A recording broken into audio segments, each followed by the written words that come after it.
특검이 내란 특검이 네. 조은석 특검이 추경호 전 국민의힘 원내대표에게 구속영장을 청구했는데 저는 투표 방해라는 얘기는 들어봤어도 투표 장애라는 얘기는 처음 들어봤습니다.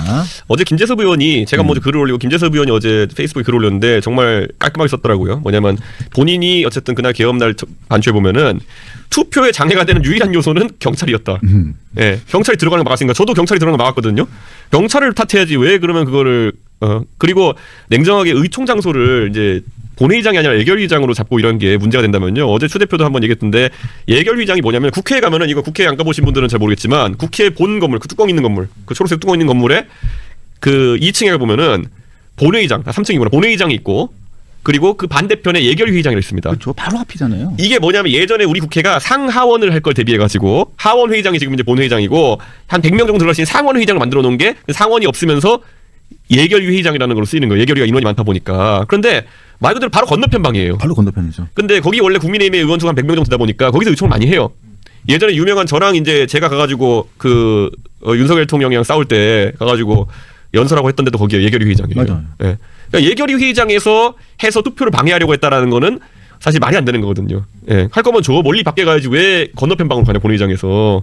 그러니까 그런 것도 있고 해서 이번에 아마 이 내란 특검이라는 조은석 특검에서 무슨 증거와 뭘 갖고 이렇게 했을까? 저는 지금까지 공개된 거는 전혀 이해가 가지 않는 그런 기소다. 맞아요. 그 전 이해도 안 되고 또 여러 가지 특검 측에서 또 얘기하는 게 보면요. 그런 거예요. 계엄 전에 윤 전 대통령과 만찬에서 모의를 했다는 건데 2달 전에 상임위 간사들하고 상임위원장들과 하고 만찬 자리에서 모여가지고 식사를 했는데 이 자리에서 우리는 하나다라고 파이팅을 외쳤다는데 이게 사전 모의가 됩니까? 그러니까 우리는 하나다 이게 뭐 옛날에 뭐 하나회 같은 거면은 그 우리 영화에 보는 것처럼 저녁에 불도 꺼가지고 기도 비닝을 유지하면서 이렇게 우리 다 같이 뭐 세상을 뒤집어보자 이렇게 하는 것은 모르겠는데 그 많은 사람들이 뭐 가서 또 속된 말로 떠들기 좋아하는 사람들이 많은데 의원이나 아니면 이런 사람 중에서 거기서 모의를 했다? 그건 아닐 것 같거든요.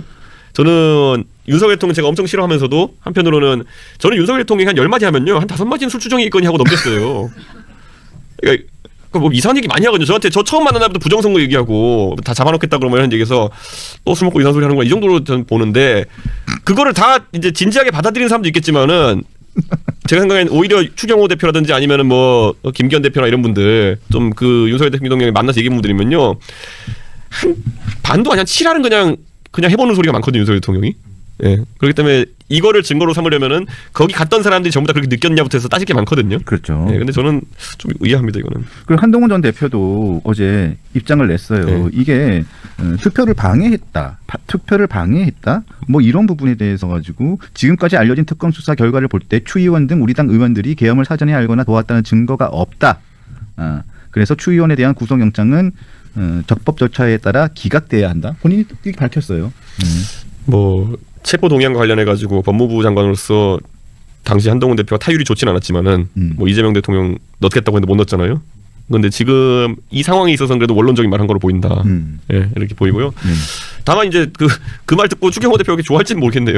그날을 떠올리면서 예, 그때는 왜 사실 한동훈 대표가 그 당시에 이제 본인의 대선을 앞두고 또 이렇게 아니면 탄핵국의 선명성을 앞세우기 해가지고 오히려 추경호 대표라든지 국민의힘의 다른 의원들에 대해서 각을 세웠던 게 사실이거든요. 네, 그렇기 때문에 갑자기 왜 지금 와서 뭐 이런 생각할 것 같은데 원래 평소에 잘하는 게 중요한 겁니다. 네.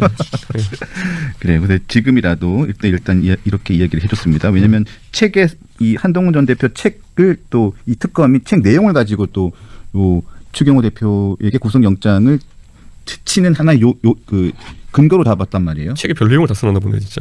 책 내용의 근거를 하나 잡았어요. 네. 그런데 그 근거를 조각하고 탄핵하는 내용을 네. 한동훈 전 대표가 공개적으로 밝혔기 때문에 요건 탄핵의 하나 된 것 같습니다. 네. 자, 일단은 구속영장이 기각될 것으로 본인은 예상하시는 거죠? 저는 어제도 제가 페이스북 글로 밝혔듯이 국회의원의 면책특권이라는 게 떠드는 것만 면책특권이 있는 줄 아는 분들이 있는데 표결 행위에 대해서도 면책특권이 있습니다.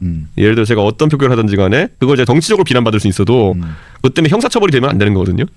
그런데 면책특권은 부수적 행위도 포함됩니다.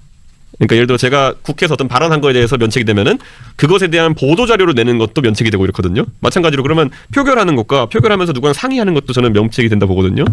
설사 추경호 대표가 뭐 예를 들어 누구랑 다른 사람과 상의했던 그 관계없이 이거는 면책의 대상이라 보는 거고 다만 제가 어제 말한 것처럼 그래 어째도 그런데 알았으면 뭐 다르게 행동했어야지 이런 거는 개인적 비난 가능성이나 이런 건 다 열려 있는 겁니다. 그것까지 뭐라 하는 건 아닌데 적어도 이 구속영장을 청구할 일이냐는 아니라고 봅니다. 그렇죠. 그렇죠.